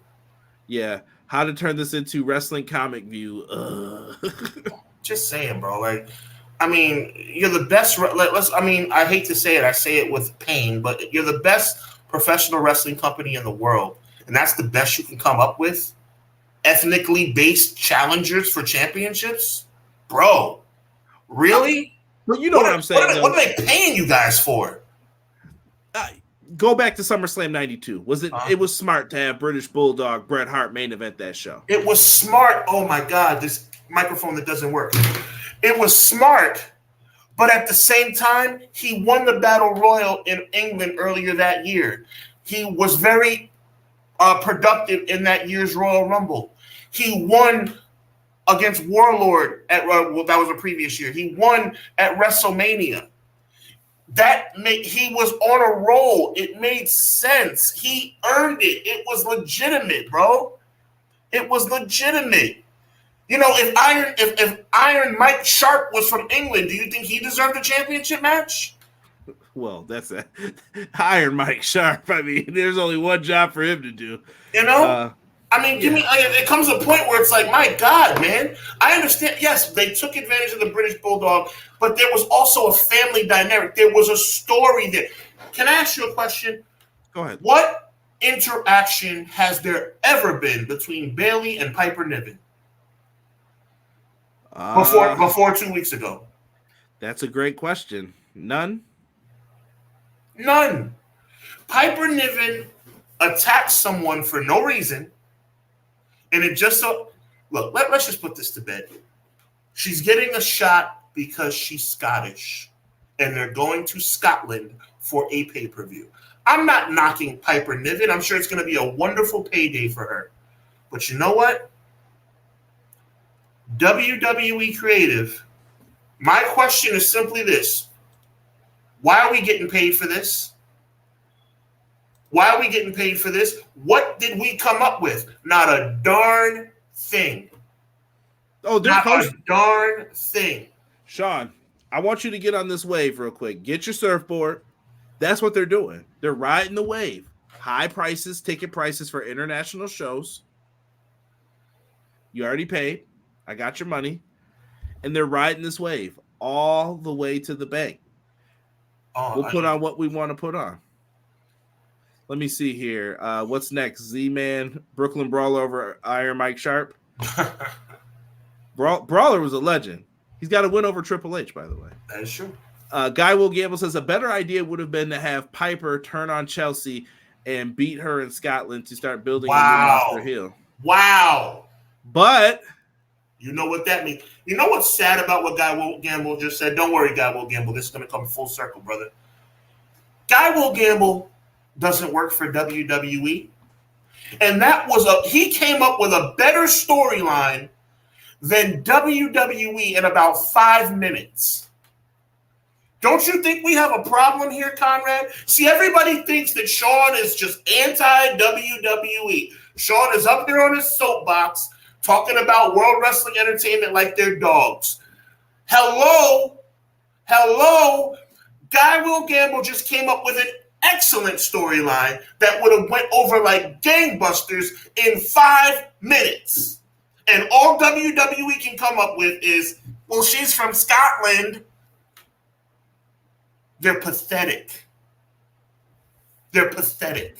Someone give that man the pencil in the chat. Guy will book it over WWE. Queen versus Queen, McKinney says. Piper as a Monster Hill makes sense. Yeah. And McKinney has also clarified that Alba and Isla will wrestle for the tag belts. I hope that's their names too, because I'm so confused with some of the name changes. Because they rolled up on Jade and Bianca last Friday, so it's going to happen. Plus, Nia will win at SummerSlam. Then you'll see the old Charlotte in the bank. Remember who? Here it comes. That actually might happen. Oh my god. Here's an idea: WWE Undisputed Championship on the Repo Man. Just saying, like it's the equivalent of it. I mean, of course Gunther's going to challenge for the title. Now, see, that's the thing, though. Gunther deserves it. But see, they screwed that up, too. So now Gunther gets a shot at SummerSlam, right? Aren't they going to Germany or Belgium, like, soon? Is that before or after? I think it's after, if I'm not mistaken. I could be wrong. So SummerSlam's the early pay-per-view, and then they're going to, what is it called? Bash in Berlin. Bash in Berlin, thank you. Yeah. Now here's my thing. Now, if they have Gunther win the title at SummerSlam and then defend it at the Bash in Berlin, I can get with that. I wouldn't have a problem with that. Okay, all right, thank you, Joel. That's cool. I wouldn't have a problem with that. But again, like this whole ethnically based pay-per-view, you're from a certain place, so you get a title shot. Like it's like, come on, man. Where is the? It's not about anything other than where's the work?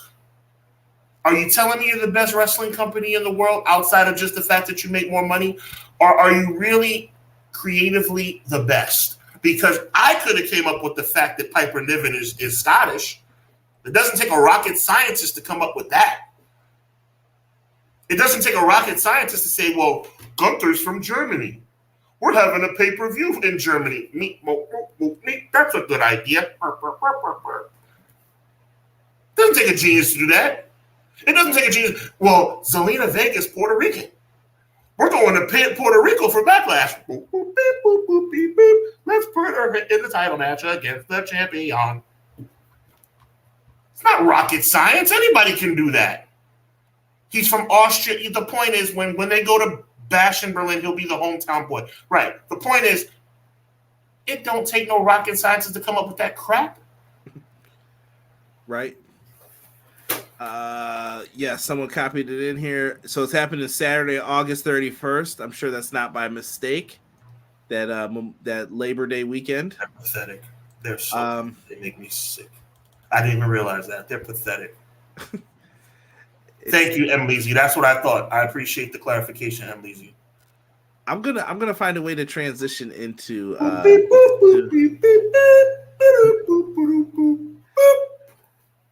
let's see here. Gunther versus Priest. Germany, yes. Gunther versus Priest is going to happen because CM Punk will cost Drew the title at the Clash to set up Drew and Punk at SummerSlam. That you let Priest win via DQ.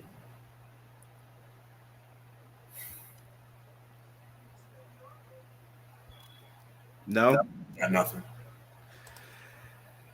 BJ said they are doing it with feuds too. Have you saw the booking when it comes to LWO, Legado del Fantasma, or Andrade?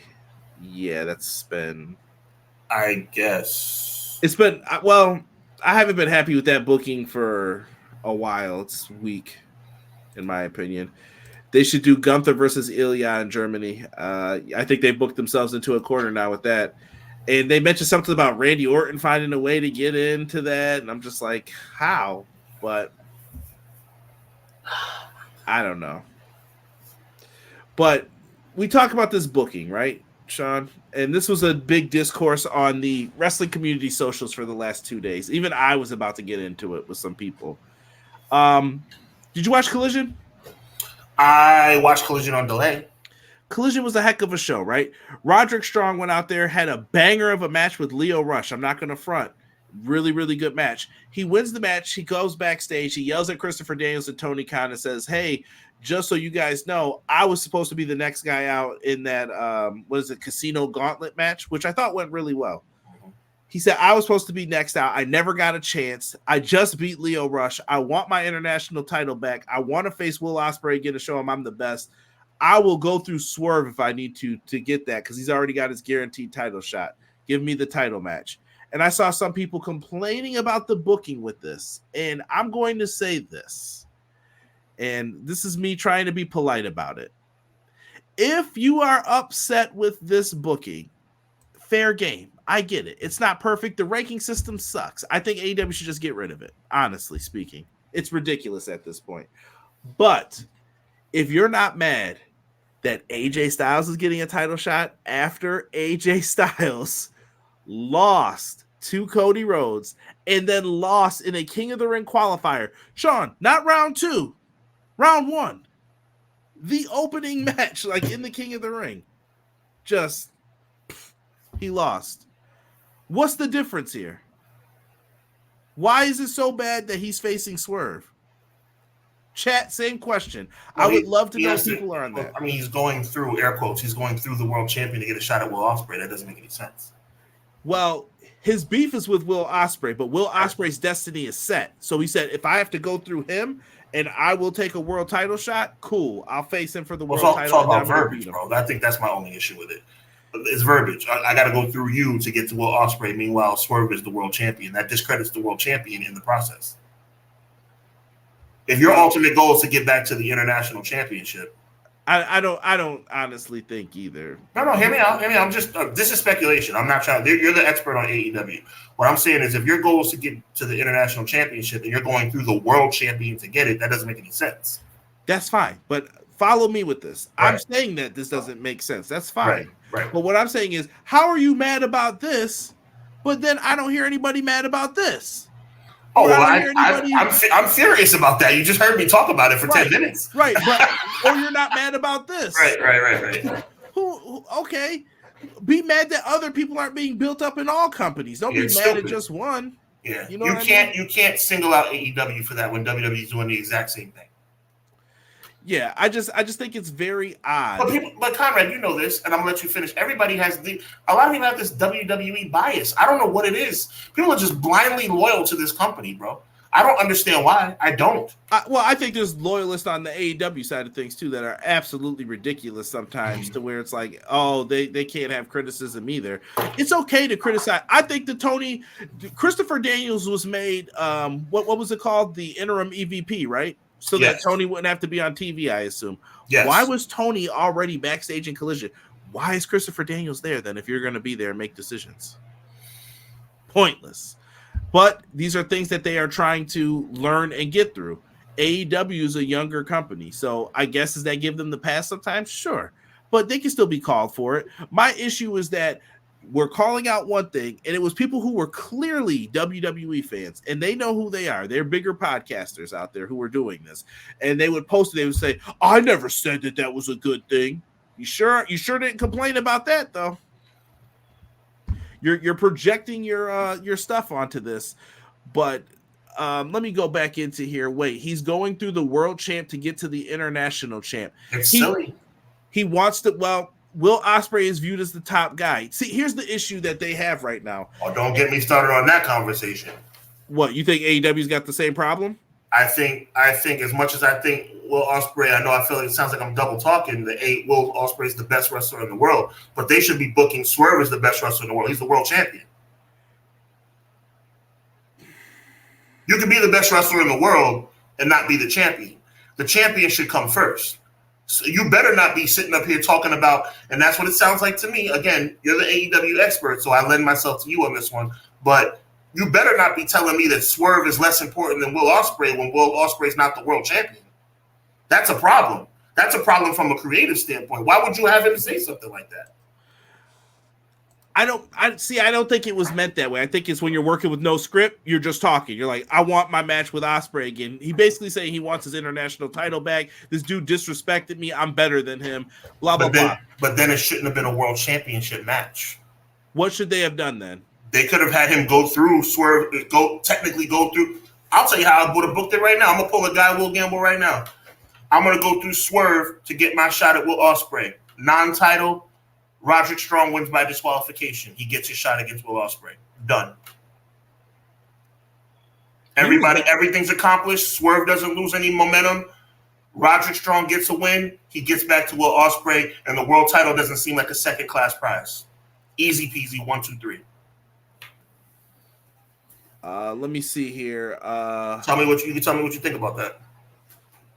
You could have done that. I think it would have made more sense to even have it be where he just said, I'll challenge Ospreay for his number one contendership, and then you're done with it. But I think Swerve wants the matches, too, to show, like, let me show what I can do. It depends, man. It depends on what you're trying to do here. Because I've heard complaining that Swerve's on TV too much. That's another complaint I saw. Swerve's on TV too much as the world champion. What? I don't know if you buy into that. Should the champion be there as much as he is, or are people just used to Roman Reigns and it's like, okay, well, I'm never going to have a problem with a champion being on TV every week. Wrestling every week is a different story. Let me ask you this. Does defending your championship more devalue the title? Yes, but that doesn't mean you should not be on TV every week. You should be doing something on TV every week. Like, so during the Attitude Era, you felt Austin devalued the title because they defended more on Raw and stuff at that point. No, but he didn't. But he wasn't defending it like that. He defended it a lot. He defended it every pay-per-view, and every once in a while was on Raw. It wasn't it wasn't all the time. I think eventually it got to that point. No, I don't remember there being a lot of title matches on Raw. There was a time where there were no Raw title matches in years. Bro, I think there was at one point like Triple H faced Taka Michinoku for the world title. I was like, okay, I guess so. All right. Like, I mean, I guess. Maybe, but to answer your question, I think Swerve being on TV every week is fine. But no, he should not be defending the title every week. No. Do you feel that Swerve's being devalued right now? Like, I think the verbiage, I'm going through you and getting a world championship match to get back to Will Ospreay to challenge for an international championship is devaluing Swerve and the title. But it's I think that verbiage does a disservice to Swerve and the title. I think that if you're, I don't want to say this sounds bad if I say this about Roderick. Hold on, let me rephrase myself. See, I caught myself because I was going to say something bad. If you are a guy that's not in the world title mix, I don't care what you say. I don't care what you say because you're about to get stomped. Basically, that's how I feel. And I think that's the purpose of this. Don't underestimate me. Nino Brown, I'm walking away. Peace, bro. No doubt. No doubt. And he could be out from this. John G, welcome. And don't apologize, sir. John G, welcome. People like the AJ thing, but are hating on AEW. Guy will gamble. It blew my mind too when I heard it. I just didn't like it. Strong verbiage about Swerve could be used because even though Swerve is the world champion, Roddy thinks Ospreay is more important than the world champion. You could make that argument. Why was TK in the back? I said that exact same thing, bro. I didn't understand it until I watched it again. Showcasing Ospreay over your world champ, but. We're in a weird position because you brought up something I thought was interesting about this argument too. Ospreay is like that dude. We just did a list. We basically said Ospreay is that dude. It's like double talk, like you said. Now, well, it feels bad because it does sound like double talk, but I know that mine and your reasoning is still valid. It's just hard to explain. It's kind of you got what you wished for, and now you're upset. No, I didn't get what I wished for. Will Ospreay is the best professional wrestler on God's green earth in 2024. But that doesn't mean that should cut short Swerve's title reign. Swerve, you can be the best wrestler in the world and not be world champion and still value the world champion. Swerve Strickland should be treated as a main event guy. And the fact that he's going to lose the title on June 30th is really silly to me. There's no reason for it whatsoever. We're going to get into that. You think that's what's going to happen? Oh, 100%. 100%. I know. I'm going to lay out some theories here in a second. If Swerve wins, let me tell you something. As much as I've advocated for Will Ospreay being considered the best wrestler alive today, I am cheering wholeheartedly for Swerve Strickland at that pay-per-view. Because there's no reason he should have his championship cut short. I told you he should not lose that title until they get to Wembley Stadium. Are you going to be upset if Ospreay wins it, though? I would. I think it would be a slap in Swerve's face. Let me see this. Let me go. I'm going here to the comments here, then I'm going to get back into it. People are used to WWE doing this lame booking. I think it's fair to say I hold AEW to a higher standard. You're supposed to do better in situations like this. For Swerve to be a stepping stone to get back to your mid-card title tells me your world title ain't that important. They have made Swerve versus Roddy a title eliminator. Have it go. Oh, they could have made it and have it go to the time limit draw. And Roddy says, "I get a title shot at me to the Forbidden Door main event." I like the eliminator part. I don't like Roddy getting added into it. Right.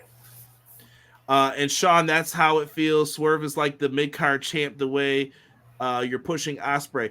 But Ospreay's in like the middle of the card. Like at the same token, let's not act like Will Ospreay's like, yeah, he's closing every show. He's not. He wrestled. Remember, wasn't it beneath him to wrestle Roderick Strong at Double or Nothing? People were saying. Right. So which one is it? I mean, the way this thing is playing out, we'll obviously talk a lot more about this in the next couple of weeks. I think Swerve should be the first person to be. I felt that Will Ospreay should not lose a match until here. Check the verbiage now. That Will Ospreay should not lose a match until he loses the AEW championship. That was my logic. But because they have moved this match up to Forbidden Door, my mentality has changed. I believe Swerve should win the first match, and they should rematch in Wembley, and then have Ospreay win it in Wembley Stadium. How are you going to do that, though? I have no idea. Because that's hard. Well, because guess how you get the title shot at All In? The Owen Hart Cup. Why would you be in it if you're the number one contender? No, that's right. See, that's the thing. They've really booked themselves into a corner with this match being at Forbidden Door. I think I have a way to fix it, though. Okay, I'm all ears, bro. If Tony Khan does this, I want a paycheck, though. Or at least a free shirt or something here. Yeah. So I'm going to put this up. Let me see here. People are saying the disrespect towards Swerve. I don't think Swerve is like their worst book champion, though. Like, people are acting like he is like god awful, and I just don't. Their worst book champion is Okada. No. I'm talking about worst book world champion. Oh, world champion. Okay, gotcha. No, I don't think he's their worst book world champion. Oh, I thought you meant the worst champion on the roster. No, Okada's great. I think they just need to get rid of that title. Okay, so that's what we agree. That world championship match looks so sexy, bro. But it's too early. This should be Wembley Stadium. Nobody can tell me different. So I want to put some ideas out here first. Mm-hmm. This is a little early preview and predictions for you guys. First things first, and you remember who told you this first. I better see my name tagged. Will Ospreay is the international champion. Who is he still aligned with? Don Callis and the fan. Nothing has happened with them yet. Yeah, he's still within the Don Callis family. But we know what's bound to happen with the Don Callis family. Right. There's still time for a turn. Don Callis could cost him the match if Swerve wins. Maybe Swerve doesn't like that. But what happens with this other stuff then, right? What happens then with All In? Who else is coming back to the company this weekend or this week on Dynamite? Who's MJF. back? MJF. There's no Adam Cole. He's not ready. It looks like he's going to need some more time for his foot. MJF's going to be someone that they're going to want in that storyline too. I saw Jesse put in the chat, if Ospreay's that dude, then give him the title. If MJF's that dude, don't you want to give him the title? Why not have Swerve win here? You get to this match with Swerve and Will Ospreay, and then you could add MJF, and we're going to need another person who's a heel in there, right? Or someone who you need, that's like 3 baby faces or a tweener. I don't know what MJF is right now. Right. Hangman. We haven't seen him in a while, and he can get back into the mix, and the Elite can grant him a title shot. Now the Elite have a person in there. MJF's your wild card, and now the fans are going to get to decide. That Tony could be sitting there like, okay, now we're going to see. Is Swerve your guy? Cheer for Swerve. Is it Ospreay or is it MJF? I think Tony's trying to see the pecking order between these 4. You are my main eventers, but who goes where is what I'm trying to see right now. I really like your setup, but the problem is this. Before they even get to Wembley Stadium, the way this match has been booked, unfortunately, Swerve is going to get booed if he beats Will Ospreay. They have really booked themselves into a corner. See, I love Swerve and I love Will Ospreay. I would cheer for both of them equally. But everybody doesn't feel that way. There's some people that like Swerve more than like Will Ospreay. There's some people that like Will Ospreay more than they like Swerve. And I would hate to say it, but it's true. I think probably Ospreay's fan base is a slight bit bigger. So my thing is, you know how one reaction can change everything, right? What happens if Swerve wins that match at Forbidden Door and the fans start to boo him? Then what? You got options then. Yeah. You could go ahead. You can. But then all this is done. See, as soon as the fans start booing Swerve Strickland, all this stuff goes away, bro. That's the problem. All this Prince Nana, this swag, that goes away if the fans start booing him. But that's why I was saying. So MJF wins the Owen Hart Cup. He gets the title shot. Hangman's going to be added in. He's the heel. The heat's going to be on Hangman. Okay. Hangman's going to be doing anything he can to try to take away from Swerve, and that's where the issue's going to be. Okay. And MJF doesn't like any of them. Will don't like any of them. Swerve doesn't like any of them. It works, in my opinion. It does work, but that's a good idea, so you know what that means. We'll see. We'll see if he decides to do it. People are saying it's going to set up. Swerve wins at Wembley. You make him choose like Cody until the next Forbidden Door. Roddy's beef with Ospreay, that's more important to Roddy than the title when Ospreay attacked B in New Japan, B Priestley. BJ said I took it as Roddy is fuming about Ospreay and it's a personal thing over the title picture. So Roddy is looking at it more as a vendetta than the title, like Hangman's hatred for Swerve. Yeah, that's how I viewed it. That's a good perspective, BJ. If Ospreay lose, easy way to get the World Championship rematch is have Ospreay be an alternate in case someone gets injured and gets put in the tournament. You could do that as well. Ooh, that has happened before. I like that. Could be. MJF is MJF. And you know what? I said that we could put Hangman in there. You could easily fit Adam Cole in there. The rematch from the first All In, if Cole's ready, but I don't know if he will be. I don't know if he'll be ready, but that's a good chance, though. Pro Wrestler Shoe says, I think MJF is the biggest star AEW has, hands down. Curious to see if the numbers rise for them when he is showcased again. I think that's something else to prove. You talk that talk. Let's see if you're about it. No doubt. You got to do the heat check before Wembley due to the bias of the UK fans. Yeah, Ospreay's going to be the one over that night. Great point, McKinney. Yes. Let me see here. Champ Forever. I think that's what that's supposed to be. Welcome. Yep. First time seeing you in here. Said they could do Swerve versus Hangman or MJF at All In. Not a bad idea. I don't think that they should just go straight up Swerve versus Hangman as a match. I think that would be. Could you get away with Ospreay and MJF? Like that's another option I think for them. But I mean, I think the thing we all can agree on is the fact that now that the summer is pretty much here, all roads lead to All In. That's the key. All In should be the payoff for whatever is going to happen. So. There should not be. I don't think there should anything definitive should happen at Forbidden Door. That's the thing. I don't think anything definitive should happen. It should be a de facto lead-in to All In. All In should be their WrestleMania. I said this last year. I'm saying it again. Okay. Quill says, I hate to say this, but AEW pulls a WWE in favor of Ospreay. The white guy, he's saying, versus the black man, Swerve Strickland. It's a shame that no matter what promotion will always play second fiddle in the end. I mean, that happens a lot, but it's the problem also. I'm with you, Quills, but there's also a problem that it's a booking issue. Also, it's not necessarily just that. That might be something to do with it. But when you're going to the UK and you're facing Will Ospreay, you're going to get booed out of the building. It doesn't matter if it could be Randy Macho Man Savage in his prime. Will Ospreay is going to be the clear fan favorite in Wembley Stadium. Period. And now we're kind of jumping the gun. What happens if Will Ospreay just loses to Swerve Strickland and then that's it? I mean, that could be a thing too. See ya. You know what I mean? Like, okay, you got the international title. Have a good day. Maybe that's why Will has it. Right. You're going to get a good match on the show. I mean, that's highly unlikely, but I'm just saying. We don't know that though. But this is, I actually kind of like this match because we don't know what's going to happen. Oh, totally. And we don't know predictability in this match. I knew you'd like that. BJ talking about MJF. I'm gonna play spoiler for you, Pro Wrestler Shoot, and say that that's not going to be the case. I got friends who are fans but not dedicated enough to watch AEW just for him. They stick to their socials to follow the storyline. I think that's BJ talking about some of his WWE friends who are more into that now. Got to hear Punk's made of glass all the time. I roll, but fragile Adam Cole. Yes.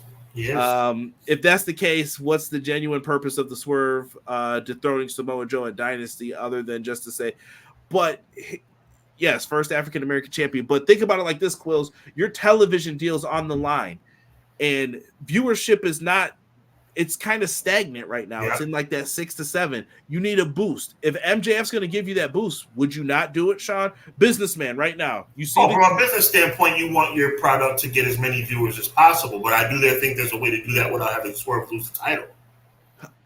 Right. That's why I'm saying I think you build this up to All In. I think Totally. you just have to 100%. be creative.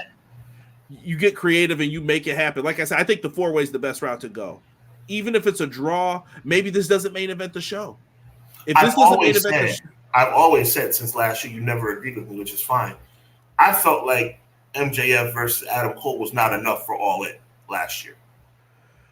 I thought it was a good storyline. I didn't like that they stayed friends. I thought something would have happened there, right, like at that moment, but they waited for it. Right. But so my point in bringing that up is that All In should be WrestleMania.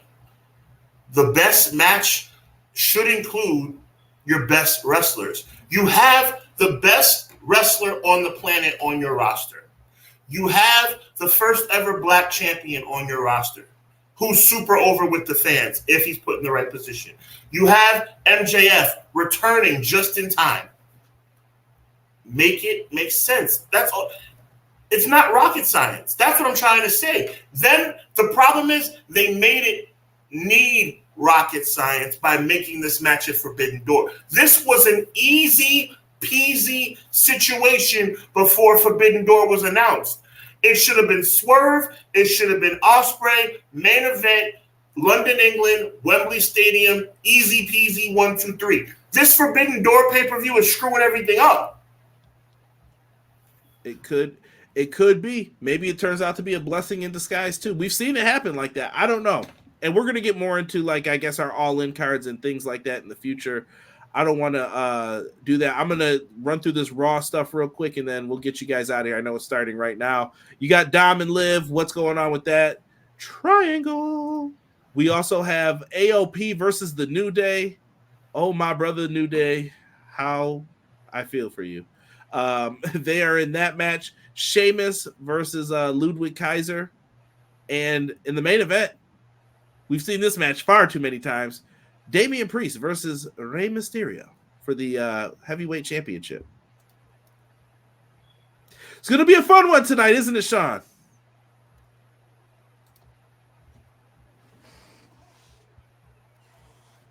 Work with me here. No, it's going to be a whack Monday Night Raw, just like it always is. Take us out, Sean. Take us out. Ludwig Kaiser versus Sheamus. Give me a freaking break. Once again, we want to thank you guys for being here tonight. Monday Night Raw is coming up, I guess, unless there's something else on TV. And make sure you check us out. Look, on a serious note, make sure you check out Conrad and Derek every Wednesday night, 10 p.m. on the EPW channel. Make sure you come back to Hubbard Wrestling Weekly tomorrow night, 7:05 special start time for me and Conrad breaking down Adrian Broner versus Flair Blair coming up on pay-per-view on Fight, or Triller, I should say, this coming Friday. But we're going to be doing our preview tomorrow night, Tuesday night, 7:05 Eastern on the Hubbard Wrestling Weekly channel. Make sure you check out hwwweekly.com as well. Make sure you check out Conrad on Spotify. Make sure you check out me on Spotify. We got a lot of stuff going on. Money in the Bank preview is coming up in July. SummerSlam preview is coming up in August. We got a lot of stuff going on. The list doesn't die down because we're hard working. We're working for you guys, and we appreciate the love. So on behalf of my colleague, brother, and tag team partner, Conrad Cushman, my name is Sean Hubbard. He represents EPW. I represent HWW. Together, we are Clash of the Podcast. God bless you. Be encouraged. And until next week, always remember, evil never prevails. We'll see you tomorrow night, Tuesday, 7:05 on Hubbard Wrestling Weekly. Peace.